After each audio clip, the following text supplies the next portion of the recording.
লাফজে শাবান, চলিত মাস হচ্ছে আরবিক ভাষায় শাবান মাস। শাবান মাসের মধ্যে 5টি অক্ষর রয়েছে,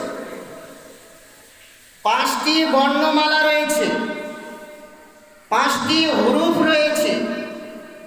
একটা হচ্ছে বড় শিন, দ্বিতীয় হচ্ছে আইন, তৃতীয় হচ্ছে বা, চতুর্থ হচ্ছে আলিফ, পঞ্চম নম্বরে হচ্ছে নুন। 5টি হুরুফ দ্বারা, 5টি বর্ণমালা দ্বারা শাবান মাসটা গঠিত করেছে। क्या हिकमत है इसमें? शाबान को 5 हुर्बों से बनाने का क्या इसमें भेद है? तो उलमाए दीन फरमाते हैं শাবান মাসটি 5টি হুরুফ দ্বারা তৈরি করার একটা কারণ হলো এর মধ্যে রহস্য রয়েছে, ভেদ রয়েছে। আলিমগণেরা 5টি অক্ষরকে বর্ণনা করে, ব্যাখ্যা করে বুঝাতে চেয়েছেন, হে বিশ্ব জগতের মানবেরা, হে বিশ্ব জগতের মানুষেরা, তোমরা কি শাবান মাসের ফজিলত জানো? শাবান মাসে তোমরা কি শখসিয়ত জানো? শাবান মাসের 15 তারিখের রাত্রির তোমরা মর্যাদা কি জানো?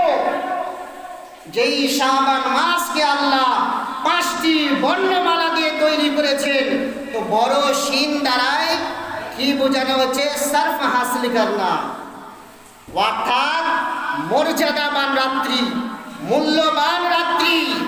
দ্বিতীয় নম্বরে হচ্ছে আইন, আইন দ্বারাই এই শাবান মাসকে বোঝানো হয়েছে আইন থেকে ইজ্জতওয়ালা, সম্মানওয়ালা, ওয়াকারওয়ালা। তো আইন থেকে বোঝাতে চেয়েছেন ইজ্জত, সম্মানকৃত মাস হচ্ছে শাবান মাস। তারপরে তৃতীয় নম্বর হচ্ছে বা, বা থেকে বোঝানো চেয়েছে, হে বিশ্ব জগতের মানবেরা শোনো, এটা হচ্ছে বরকতময় মাস এবং এই মাসের মধ্যে এমন একটা রজনী পাবে, এমন একটা রাত্রি পাবে, যে রাত্রিটা হচ্ছে বরকতময়, রহমতময় রাত্রি। জোরে বলুন সুবহানাল্লাহ।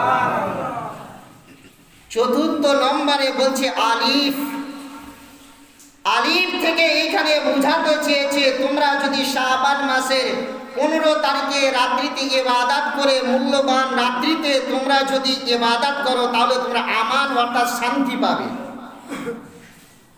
আমান মানে নিরাপত্তা পাবে,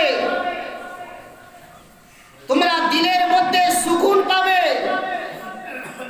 যদি তোমরা শাবান মাসের 15 তারিখে রাত্রিতে পেয়ে তোমরা সেই রাত্রিতে যদি তোমরা ইবাদত করে নিজের গুনাহকে মার্জনা করতে পারো, তাহলে তুমি হবে আমানওয়ালা, তুমি হবে শান্তিওয়ালা, তুমি পাবে ইতমিনান পাবে, তোমার দিলের মধ্যে তুমি সান্ত্বনা পাবে। জোরে বলুন সুবহানাল্লাহ। পঞ্চম নম্বরে হচ্ছে নূর, মানে হচ্ছে নূর থেকে নাজাত। কি থেকে নাজাত? নারে জাহান্নাম, দোজখের অগ্নি থেকে তোমার নিরাপত্তা পাওয়া রাত্রি হলো শাবান মাসের 15 তারিখে দিবাগত দিনকে রাত্রি। জয় বলুন সুবহানাল্লাহ।